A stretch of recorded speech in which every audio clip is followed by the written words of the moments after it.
বৈষম্য বিরোধী ছাত্র আন্দোলনের সময় বাংলাদেশের শিল্পী সমাজ মূলত দুভাগে বিভক্ত হয়ে পড়ে। এক পক্ষ শিক্ষার্থীদের সাথে একাত্মতা প্রকাশ করে অনলাইনে লিখেছেন বা রাস্তায় নেমে এসেছেন, অন্যদিকে আরেক পক্ষ অনলাইনে ও অফলাইনে সরাসরি শিক্ষার্থীদের বিরুদ্ধে অবস্থান নিয়েছেন।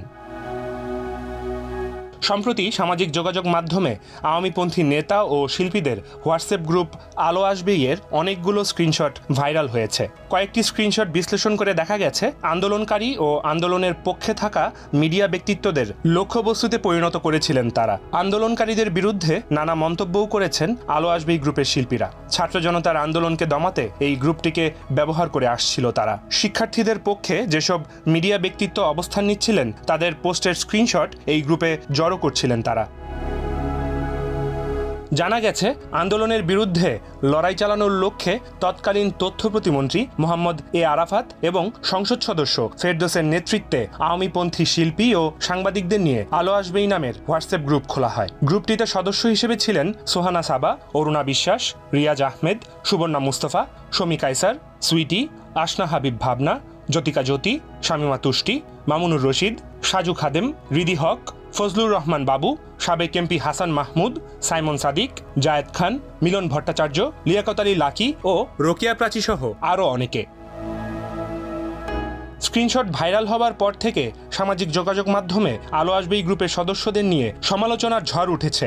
সবচেয়ে বেশি আলোচনা হচ্ছে অরুণা বিশ্বাসের ছাত্রদের গায়ে গরম পানি ঢেলে দেওয়ার পরামর্শ ঘিরে। স্ক্রিনশটটিতে দেখা যায় গ্রুপে অভিনেত্রী জ্যোতিকা জ্যোতি লিখেছেন, বঙ্গবন্ধু মেডিকেল কলেজ বিশ্ববিদ্যালয়ে আগুন, ফায়ার সার্ভিস ও গণমাধ্যমকে ঢুকতে দিচ্ছে না টোকাই জামাত শিবিরের মেধাবী আন্দোলনকারীরা। তখন আন্দোলনকারীদের উদ্দেশ্যে অভিনেত্রী অরুণা বিশ্বাস লিখেছেন, গরম জল দিলেই হবে। ছাত্র জনতার এক দফা আন্দোলনের মুখে শেখ হাসিনার পতনের পর আওয়ামী লীগ নেতাদের মতো আলো আসবেই গ্রুপের শিল্পীদের বেশিরভাগ গা ঢাকা দিয়েছেন। কারো কারো মোবাইল নম্বর বন্ধ পাওয়া যাচ্ছে, অনেকে ছেড়েছেন দেশ। অনলাইনে বা অফলাইনে তেমন সরব অবস্থানে দেখা যাচ্ছে না কাউকেই। কেউ কেউ আলো আসবেই গ্রুপ নিয়ে নিজের অবস্থান পরিষ্কার করতে ফেসবুকে লিখেছেন। ফজলুর রহমান বাবু তার এক ফেসবুক পোস্টে দাবি করেছেন, গ্রুপের সদস্য হওয়া সত্ত্বেও এই গ্রুপে তিনি কখনো প্রবেশ করেননি। তার এই পোস্টের কমেন্ট সেকশনেও সাধারণ মানুষের তোপের মুখে পড়েছেন তিনি। জনগণের পাশাপাশি অনেক শিল্পী ও নির্মাতাও আলো আসবেই গ্রুপের শিল্পীদের বিরুদ্ধে অবস্থান নিয়েছেন।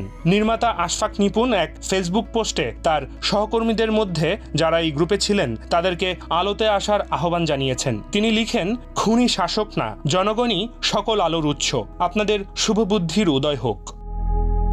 ডেস্ক রিপোর্ট, দি ফাইন্যান্সিয়াল এক্সপ্রেস।